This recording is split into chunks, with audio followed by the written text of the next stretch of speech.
All right, and the last lesson for Math 112 is geometric sequences and series. So we know the sequence and series. Arithmetic was when you change them by adding. Now we're going to talk about geometric. A geometric sequence is found by multiplying the preceding term by a constant, which is called a common ratio. So our arithmetic was a common difference. This is a common ratio. You find it by dividing the two terms. So if you had this sequence, you can pick any two in a row and divide them. 8 divided by 2 is 4. 32 divided by 8 is 4. So our common ratio for this would be 4. Your n term is found by taking the first term and multiplying it times r to the power of n minus 1. So you find that ratio, use an exponent. There you go. So you make $1 on day 1, $2 on day 2, $4 on day 3, and so on. What will you make on day 20? Well, first we got to find r. So we could do 2 divided by 1 and get 2. We could do 4 divided by 2. Either way, we get 2 for our r. So now we're going to use this formula. Well, a sub n, so we're looking for 20. Our first term's $1. That's what they made on the first day. Our ratio was 2. And if n is 20, n minus 1 is 19. Plug that in a calculator, and you get $524,288 on day 20. So doubling's a nice thing. Find A5 and AN for the geometric sequence. So first we have to find r. Negative 12 divided by 4 gives us negative 3. So r is negative 3. Now we need our formula. A sub 1 is 4. That was given to us. So if we're looking for 5, we're going to put 4 in here. R is negative 3. And 5 minus 1 is 4. So we'd plug that in the calculator. We get 324. A sub n, our first term is 4. And then our exponent is just going to stay as n minus 1 because we don't know what n is.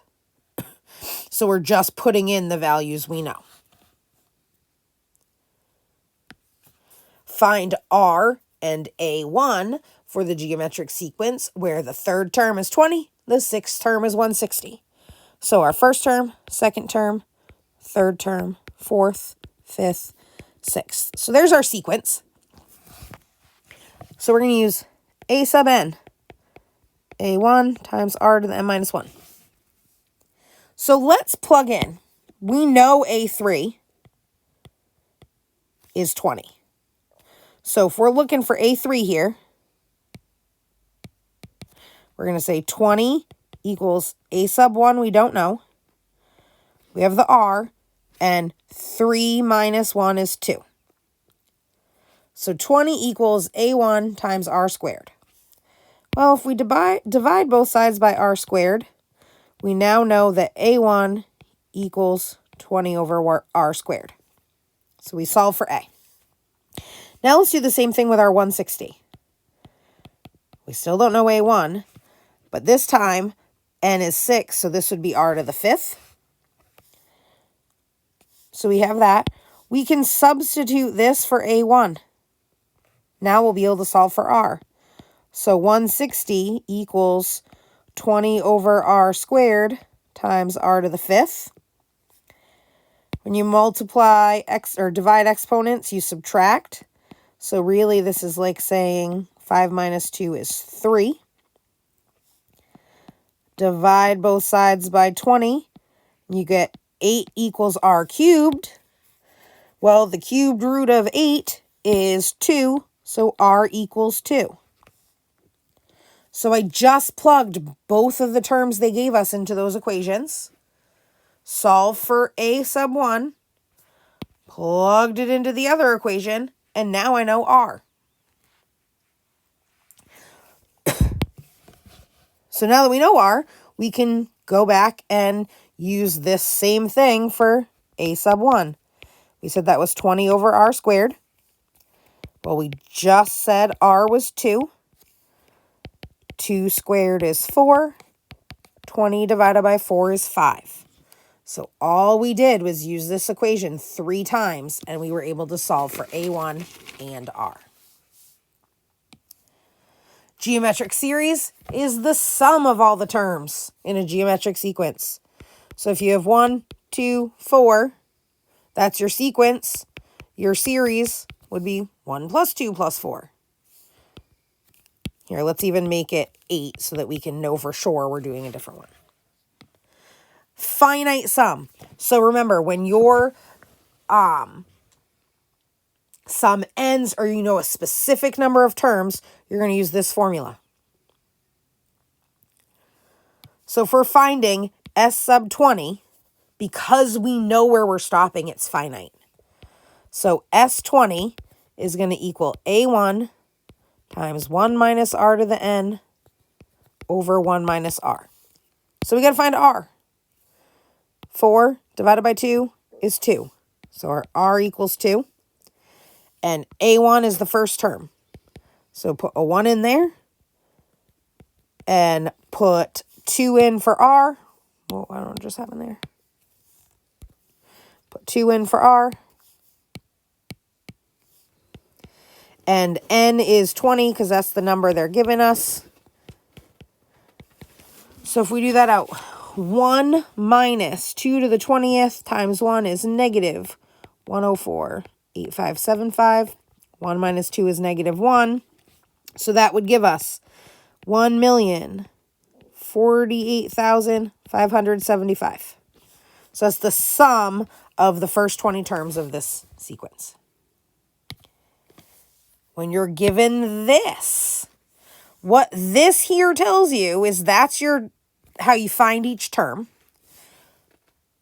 That I is supposed to be an exponent here. Let's see if I can.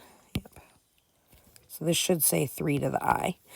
So the base of your exponent is your r. So our r is going to equal 3. If we plug in 1 for I, we can find a1. So 3 to the first is 3. 2 times 3 is 6. So now we know our a1.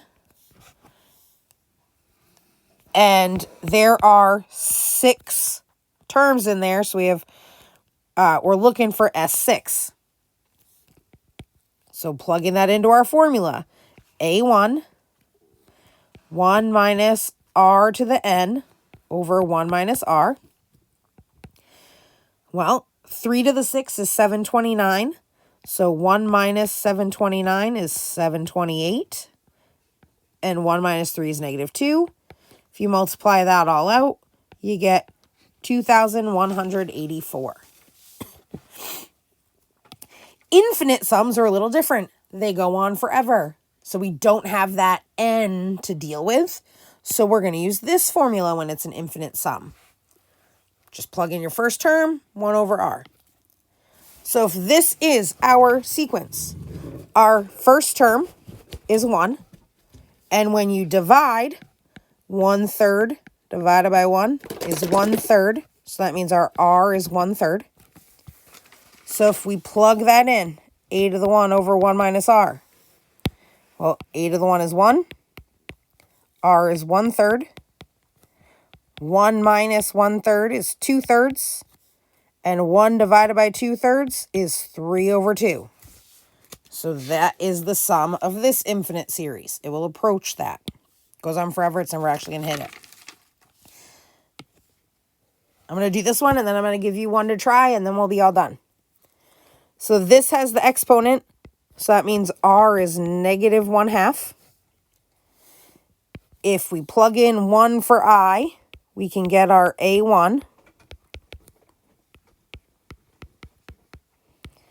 Well, 1 minus 1 is 0. Anything to the 0 is 1. So our a1 is going to be negative 3/4. Now we can plug it in. S to infinity. We know it's infinity because of this. is a1 over 1 minus r, and it's a negative. So 1 minus negative a half is positive 1.5. And if you do that division, you get negative 1/2. So that is the sum of this series. You try this one and then pause the video and check it out when you're ready. All right, so we know our r is 3/5. If we plug 1 in for I, we get 3/5 is our first term. So our sum to infinity is our first term, this 3/5, over 1 minus r, which was also 3/5, is like saying 3/5 divided by 2/5, which gives us 3/2. That is 12.3. Let me know if you have any questions, and I will see you later.